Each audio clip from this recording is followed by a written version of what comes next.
नमस्कार, बहुत स्वागत है आप सभी का हमारे खास कार्यक्रम भाग्यफल में और मैं हूं आपके साथ अंकुश श्रीवास्तव।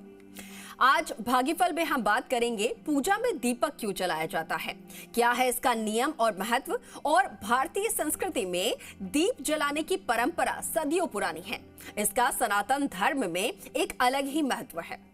कोई भी पूजा बिना दीप जलाए पूरी नहीं मानी जाती। यहाँ तक कि हर घर में सुबह और शाम दीपक जलाए ही जाते हैं, जो कि भारतीय संस्कृति का एक अभिन्न हिस्सा है। धार्मिक ग्रंथों में दीपक को अग्नि का प्रतीक माना जाता है, जो कि अज्ञानता के अंधकार को दूर करके चारों तरफ ज्ञान और प्रकाश फैलाता है। भारतीय शास्त्रों में कहा गया है कि अग्नि देवता के मुख के समान पूजनीय है। दीपक का प्रज्वलित होना और ईश्वर की उपस्थिति का आभास करवाता है और साथ ही पूजा स्थल को पवित्र बनाने में मददगार भी होता है। ऐसा माना जाता है कि दीपक जलाने से ध्यान भी केंद्रित होता है, जिससे कि भक्त ईश्वर के प्रति अपनी भक्ति को गहराई से व्यक्त कर पाते हैं। तो क्या आप जानते हैं कि हिंदू धर्म दीप जलाने के नियम और महत्व क्या है? तो आइए जानते हैं इसकी विधि और महत्व। और इस बारे में हमें ज्यादा जानकारी देने के लिए हमारे साथ जुड़ रहे हैं ज्योतिष परिषद एवं शोध संस्था अध्यक्ष ज्योतिष आचार्य डॉक्टर पुरुषोत्तम गौर जी। आचार्य जी प्रणाम, आपको स्वागत है आपका। जी आयुष्मान, श्री राम जय राम, मेरे राम की जय हो। तो आचार्य जी से आज के विषय में हम विस्तार से बात करेंगे और उनसे जानेंगे हम नियम क्या है, महत्व क्या है इसके बारे में। लेकिन उससे पहले हमारे दर्शकों से अपील है कि अगर आपके मन में भी कोई शंका है या फिर किसी तरीके की कोई परेशानी आपके जीवन में चल रही है तो आप भी हमारे साथ जुड़ सकते हैं। और ये नंबर जो है वो टीवी स्क्रीन पर हम फ्लैश कर रहे हैं, इस नंबर पर आप कॉल करके हमसे सवाल कर सकते हैं। नंबर है 0120715387 0120715386। और चलिए बिना देरी के आचार्य जी का रुख करते हैं और उनसे हम जानेंगे आज के विषय के बारे में। आचार्य जी, दीप प्रज्वलित करना, दीप जलाना, किसी कार्यक्रम से पहले की बात करें या फिर किसी शुभ कार्य से पहले की बात करें या फिर सुबह शाम की घर की भी बात करें, दीप जरूर प्रज्वलित हम करते हैं। क्या इसका महत्व है? आखिर क्यों दीप प्रज्वलित करना चाहिए, और साथ के साथ दीप प्रज्वलित करने से क्या इसके प्रभाव हमारे जीवन पर पड़ते हैं, और साथ ही क्या नियम है इसके? देखिए, आपने बड़ा अच्छा प्रश्न किया है अंकुर जी। पूजा के दौरान घी का दीपक जला करके और हम पूजा करते हैं और उसे बाईं तरफ रखा जाना चाहिए। तेल का दीपक जला करके जो लोग भैरव की उपासना करते हैं या फिर हनुमान जी के लिए चमेली का तेल का दीपक जला करके हनुमान जी की उपासना करते हैं, उन सभी लोगों के लिए दाईं ओर जलाना चाहिए। घी का दीपक देव देवताओं के लिए जलाया जाता है और तेल का दीपक भैरव जी के या फिर शनि के लिए जलाया जाता है। जिन लोगों के जीवन में आर्थिक तंगी चल रही हो, इसके लिए माता रानी के सामने घी का दीपक जला करके और फिर आप आर्थिक तंगी दूर के लिए मंत्र करें, जप करें या दुर्गा सप्तशती पढ़ें। ये करने से आपकी आर्थिक तंगी दूर होती है। दीपक जलाने से पहले अच्छी तरह से जांच लें कि दीपक खंडित ना हो, नहीं तो फिर धार्मिक मान्यताओं के अनुसार खंडित और दीपक है और दीपक बीच में खंडित होता है यानी बंद हो जाता है जलना, तो कई प्रकार की समस्याओं का सामना व्यक्ति को करना पड़ता है। इस प्रकार के संकेत दीपक देता है। दीपक को घर की पूर्व दिशा में जलाना बहुत शुभ माना जाता है, लेकिन विशेष तौर पर मैं बताना चाहूंगा कि पितरों का नाम का जो दीपक जलाया जाता है वो दक्षिण दिशा में जलाया जाता है। और ऐसा माना जाता है कि दीपक जलाने से पितृदोष से मुक्ति मिलती है। धार्मिक ग्रंथों के अनुसार घर के मुख्य द्वार पर शाम के समय दीपक प्रज्वलित करना घर में सकारात्मकता को स्थिर रखने के बराबर होता है और नकारात्मकता को दूर रखा जाता है। वहीं ये भी कहते हैं कि घर के मुख्य दरवाजे पर दीपक जलाते हैं, उस घर में लक्ष्मी का आगमन होता है। दीपक जलाने के बहुत से फायदे हैं, जैसे दीपक अज्ञान से अंधकार को दूर करता है। दीपक जीवन में अंधेरे से प्रकाश की ओर, समृद्धि की ओर मार्ग दिखाता है। पूजा में दीपक जलाने से नकारात्मक ऊर्जा समाप्त होती है और घर में शांति का वातावरण जो है स्थापित होता है। दीपक जलाने का सही समय की बात करें तो पूजा में दीपक जलाना चाहिए। सूर्योदय सूर्यास्त के समय दीपक जलाना चाहिए। इस समय वातावरण में ऊर्जा का संतुलन सबसे अधिक प्रभावी होता है। दीपक जलाने के लिए पीपल और तांबे, या फिर अपन कह सकते हैं कि तांबे के बर्तन में पीपल के पेड़ के नीचे दीपक जलाने से अपने बच्चों में समृद्धि आती है। मिट्टी के दीपक जलाने से घर में समृद्धि आती है। खासतौर पर घी के या तेल के दीपक ही प्रयोग में लिए जाते हैं। हमारी मान्यता तो यह है, धार्मिक मान्यताएं तो इस प्रकार से रही, लेकिन इसकी वैज्ञानिक मान्यता भी कई दृष्टिकोण से देखी जाती है। वैज्ञानिक मान्यताओं में देखा जाए तो आध्यात्मिक और वैज्ञानिक दृष्टिकोण से जीवन को सकारात्मक दिशा के देने का दीपक एक माध्यम है। दीपक हमारे प्रकाश की ओर ले जाने वाला एक जीवन का हिस्सा है। पूजा में दीपक जलाने से हमारे आध्यात्मिक शांति और भक्ति जीवन में ऊर्जा का अनुभव कराती है।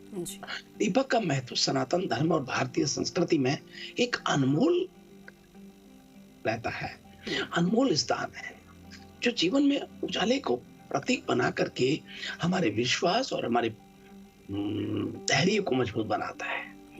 इस प्रकार से दीपक सदैव जलता है तो ऊपर की ओर उठता है। तो देखिए, दीपक से प्रेरणा भी लेनी चाहिए। जीवन में आप खुद को जला करके दूसरों को प्रकाश दें। खुद को जलाने का मतलब है कि घर का मुखिया अपने सुख सुविधा को त्याग करके अपने बच्चों के लिए त्याग करता है।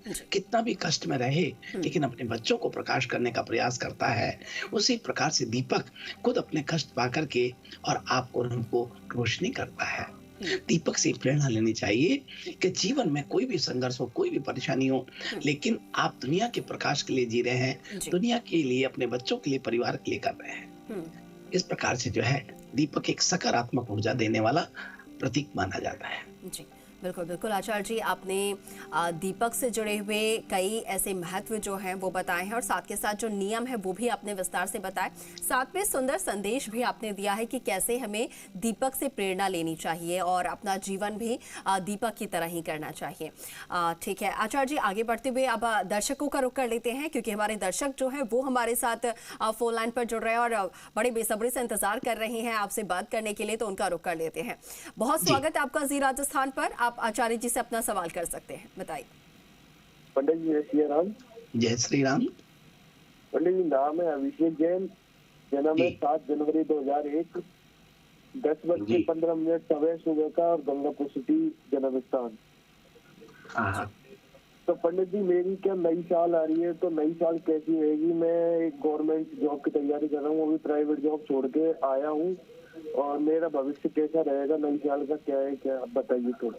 देखिए, आपको बहुत स्वागत है। आपका जो राहु की महादशा चल रही है, शुक्र का अंतर चल रहा है और शुक्र का ही प्रतंत्र चल रहा है। राहु उच्च का आपके पंचम भाव में बैठा है। आपकी पढ़ाई में आपका फोकस खूब रहेगा। आपका जो राहु है केंद्र का स्वामी बनकर के पंचम भाव में बैठा हुआ है। आपको ये भी बता दें कि कुंभ लग्न के लिए वृषभ राशि में स्थित चंद्रमा से राहु का क्रियात्मक स्वभाव बड़ा शुभ होता है। राहु माना कि नैसर्गिक ग्रह है, पाप ग्रह होने के बावजूद भी आपको विकास और समृद्धि में वृद्धि करता है। तो आपको ये बता दें कि भाग्यवश राहु मिथुन राशि में मूल त्रिकोण का है। इससे आपको सदैव फायदा होगा। पंचम भाव में होना राहु का शिक्षा जगत में, मान सम्मान में, यश कीर्ति में, वैभव में आपका पूरा एक तेज बरकरार रहेगा, एक आपका होरा बरकरार रहेगा। आपको जन्म पत्री को देख करके हम बताना चाहते हैं कि आपको धैर्य विवेक से काम करना चाहिए और किसी भी निर्णय को बहुत जल्दीबाजी में नहीं देना चाहिए। आपकी सरकारी नौकरी लगना संभव होता है और ये नौकरी आपको 2026-27 में जाके बैठती है। आप कृपा करके प्रतिदिन सूर्य भगवान को जल अर्पण करें और काले कुत्ते को रोटी खिलाना शुरू करें शनिवार के शनिवार। तो ये दोनों कार्य आपको बहुत मजबूत बनाते हैं और बहुत कुछ फायदा देने का स्थिति तय करते हैं। बिल्कुल। और भी कॉलर्स हमारे साथ हैं आचार्य जी, उनका भी रुख कर लेते हैं। बहुत स्वागत है आपका, बताइए क्या जानना चाह रहे हैं आप आचार्य जी से। गुरुजी जय सीताराम।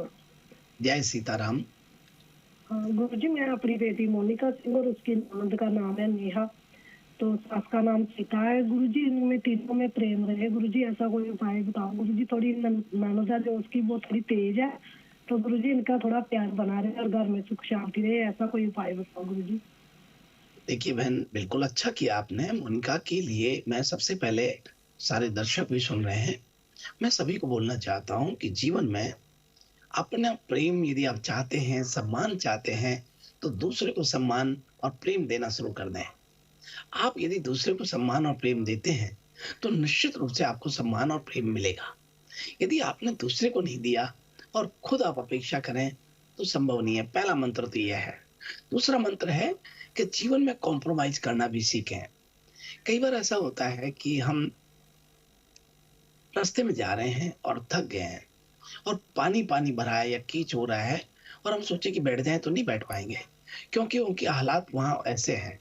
तो वहां अपन को उस समय कॉम्प्रोमाइज करना होगा कि अभी नहीं बैठना, अपन को आगे जाकर के और साफ सुथरी जगह जाकर के ही बैठ पाएंगे।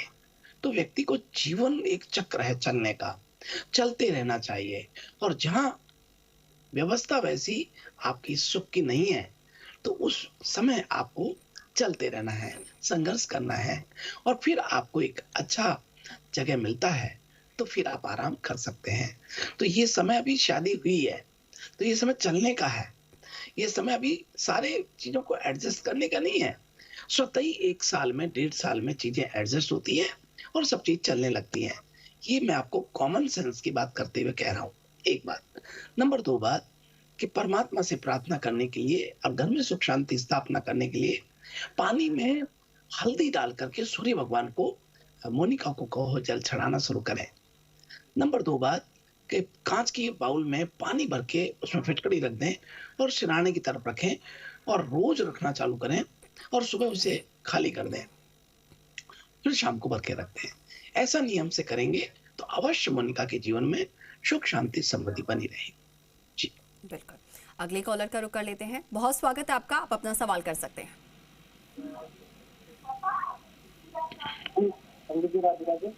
राधे राधे। लड़के के बारे में पूछ रहा था। बोलिए ना आप। लड़के का नाम है आनंद, उसका जन्म है 3 अक्टूबर 2023। 3 अक्टूबर 2023। 2023 हाँ हाँ, आगे 2023 जी। जन्म स्थान बता दीजिए। हाँ जी, 3 अक्टूबर 2023।